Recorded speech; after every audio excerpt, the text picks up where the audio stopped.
Assalamualaikum warahmatullahi wabarakatuh. Halo semuanya, perkenalkan nama aku Nur Izmi Aprilianti dengan NIM 2003341 dari Program Studi Ilmu Ekonomi dan Keuangan Islam, Fakultas Pendidikan Ekonomi dan Bisnis, Universitas Pendidikan Indonesia.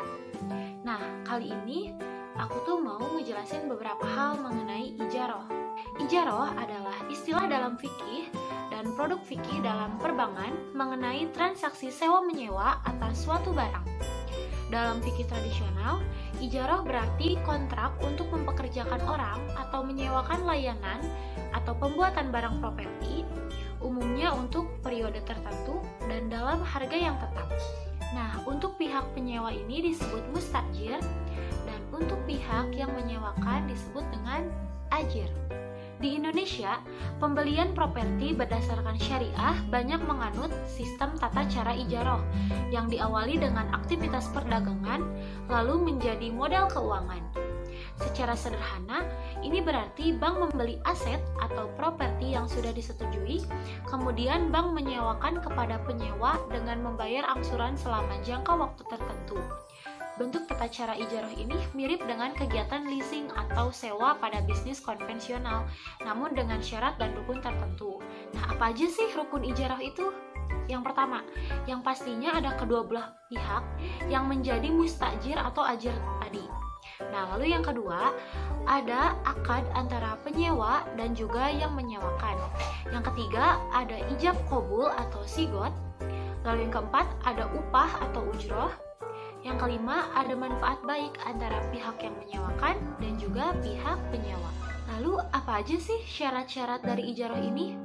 Yang pertama, kedua pihak yang akan melakukan transaksi ijaroh sudah dewasa atau balik dan juga berakal atau tidak mabuk.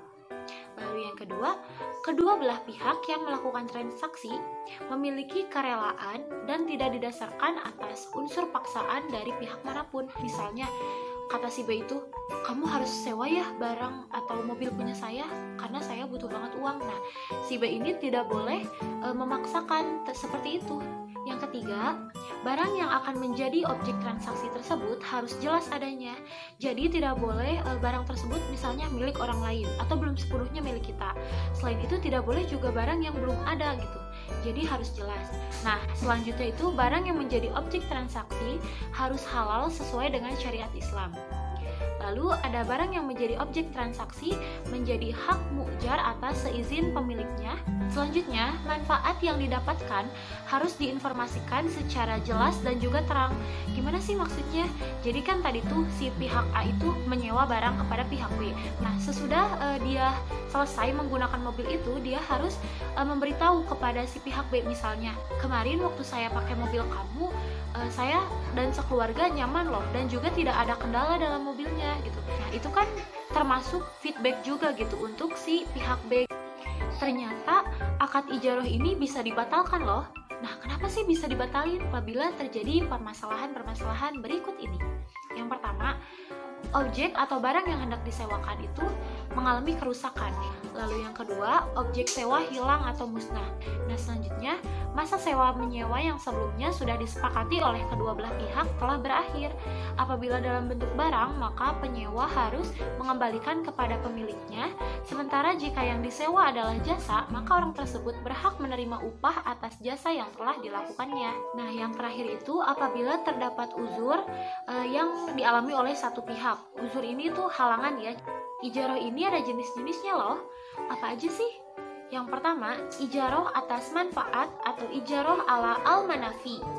Ijaroh ala al-manafi ini adalah ijaroh yang objek akadnya adalah manfaat, seperti menyewakan rumah untuk ditempati, mobil atau motor untuk dikendarai, dan lain-lain. Yang kedua, ada ijaroh atas pekerjaan atau perbuatan, atau yang disebut juga dengan ijaroh ala amal.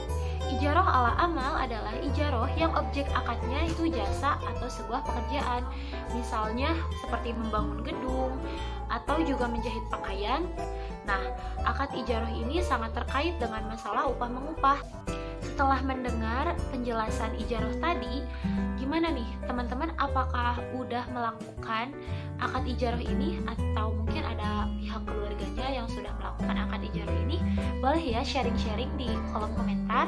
Sekian penjelasan dari saya. Mohon maaf apabila banyak kesalahan. Wabillahi taufiq wal hidayah. Wassalamualaikum warahmatullahi wabarakatuh.